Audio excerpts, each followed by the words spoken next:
Hello everyone, today we are going to do Unit 4, Day 7, looking at zeros of polynomial functions, and we're going to be looking at finding the zeros algebraically and then looking at their multiplicity from that. So we've already talked about multiplicity, we've already talked about the zero product property, so we're really just going to put a couple things together that you guys have already seen.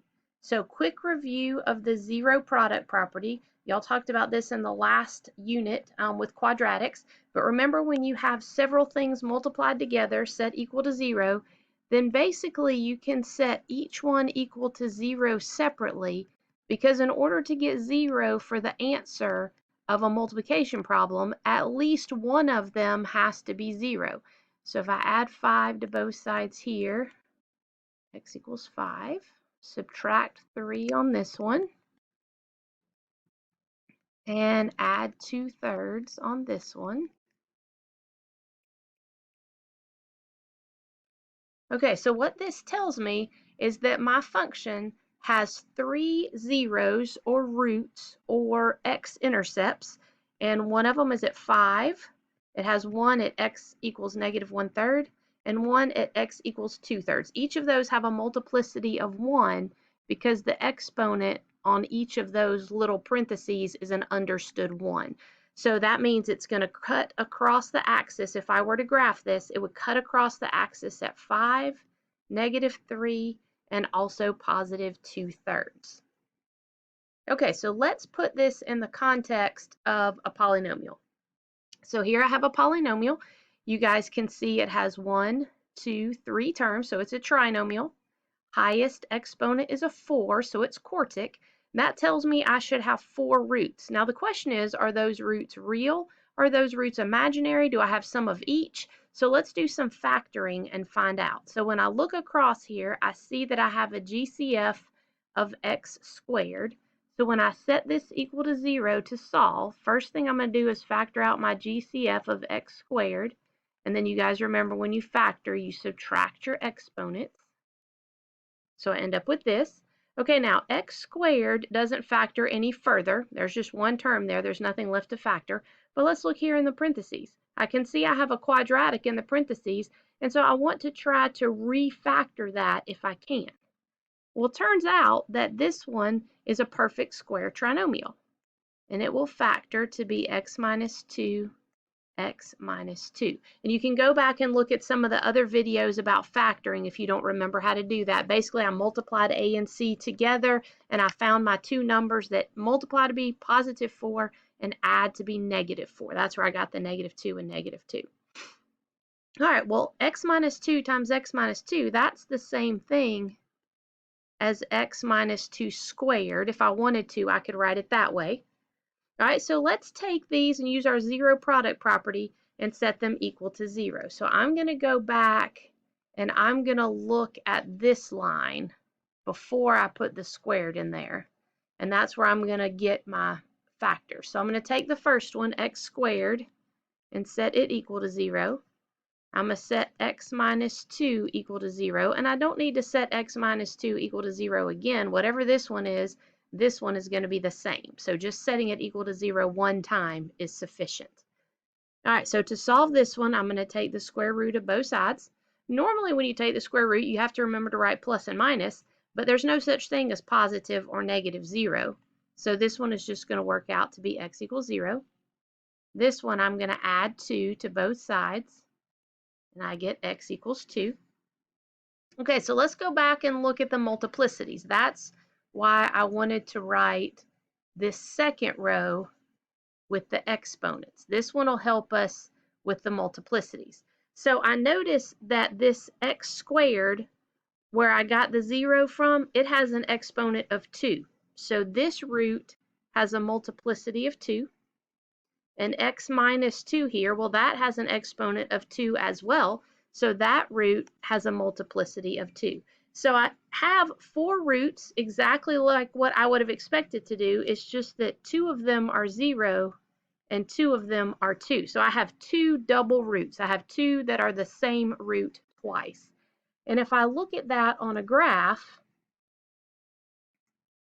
I can see that right here, my root at 0, you see how it kind of bounces? It touches the axis and bounces back off because it has even multiplicity.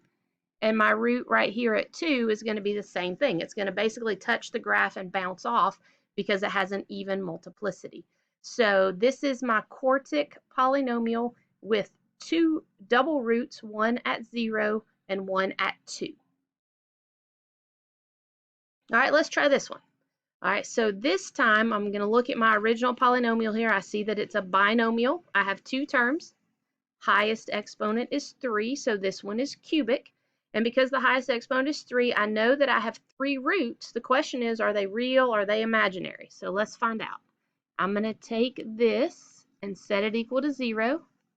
And just like last time, my first step is going to be to factor out the GCF. Well, I see that both of them have an x. And I also see that they're both even. So I'm going to factor out a 2x as my GCF. And then what I'll have left in the parentheses, x squared minus 64. Well, I noticed that this is a perfect square. 1x squared, that's a perfect square. 64 is also a perfect square, 8 times 8. So this is a difference of squares problem.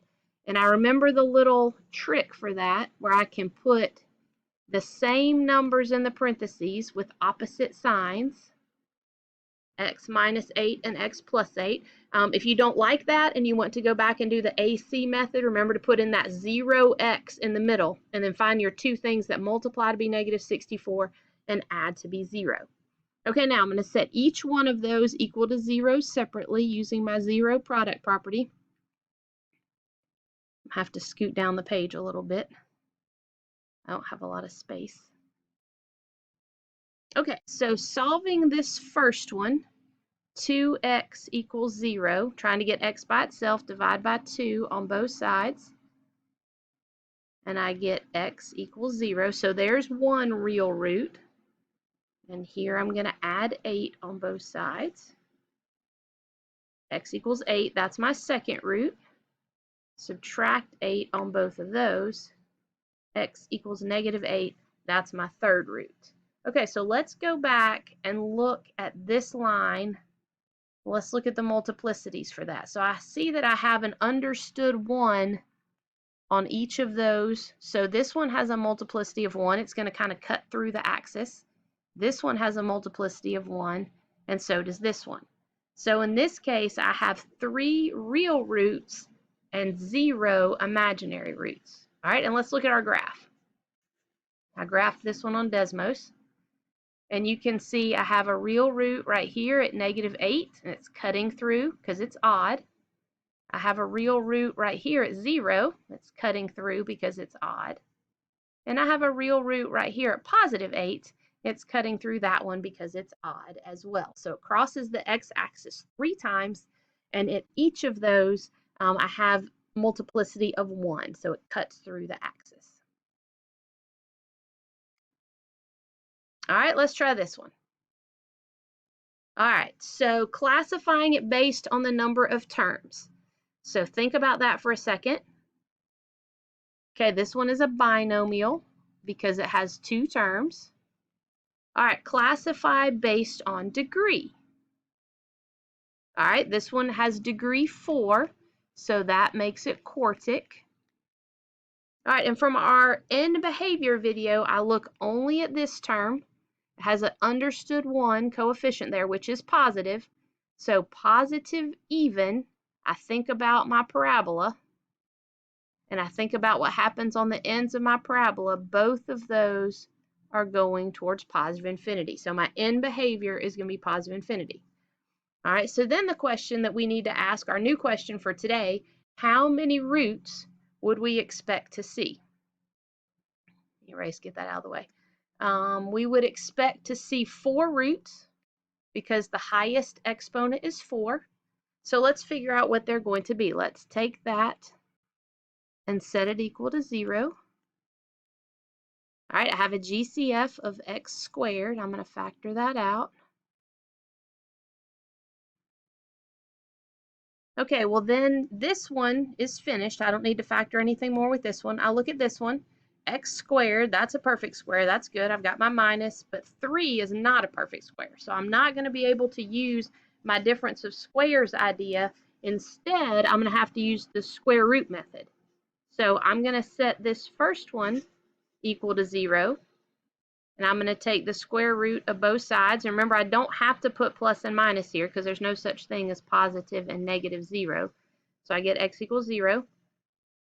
And then I'm going to set this one equal to 0. Add 3 to both sides. Take the square root. Well, this time when I take the square root, I need to write plus and minus because I do have both a positive square root of 3 and a negative square root of 3. Okay, so let's go back and look at the multiplicities. So I'm going to look at this row right here. All right, I see that my x squared, that has an exponent of 2, so this one has a multiplicity of 2. That's even, so it's going to bounce or touch at that point.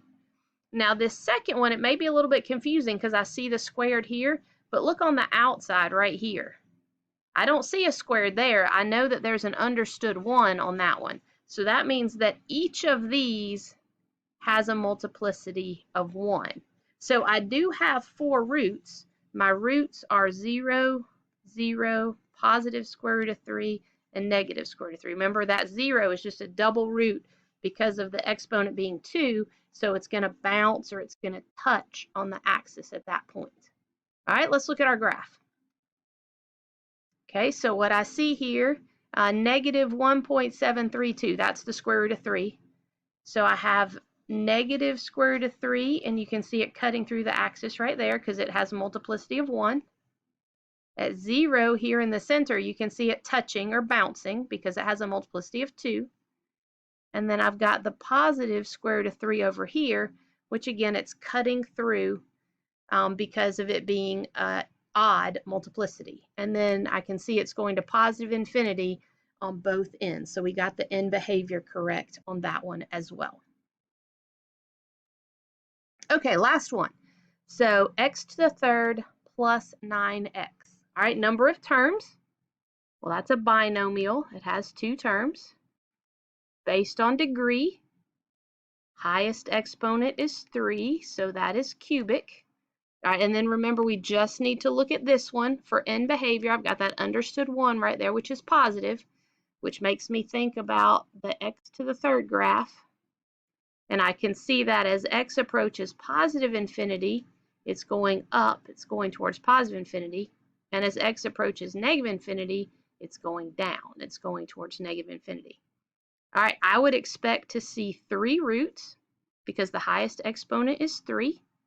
So let's set that equal to 0. Factor out the GCF. Okay, again, I can go ahead and set that first one equal to 0. But even though 9 is a perfect square number, I've got a plus right here. Sum of squares does not factor in the reals, only the difference of squares. So I'm going to have to use my square root property on that one. Subtract 9 from both sides. Take the square root, and I got to remember to write plus and minus. Okay, so I have a negative inside that square root. That means it's going to be imaginary. Square root of 9 is 3, so I'm going to have 3i and negative 3i. So this one has 1 real root. It crosses the axis 1 time here, multiplicity of 1, so it's going to cut through. And it has 2 imaginary roots, and we do not see the imaginary roots on our real axes. So we know they're there, but they're not visible on a real graph. The imaginary roots would have to be graphed in a very different way. And you guys can see right here, I've got my 1 real root. It's cutting through the x-axis, and I have 2 imaginary roots that are not shown on my real graph.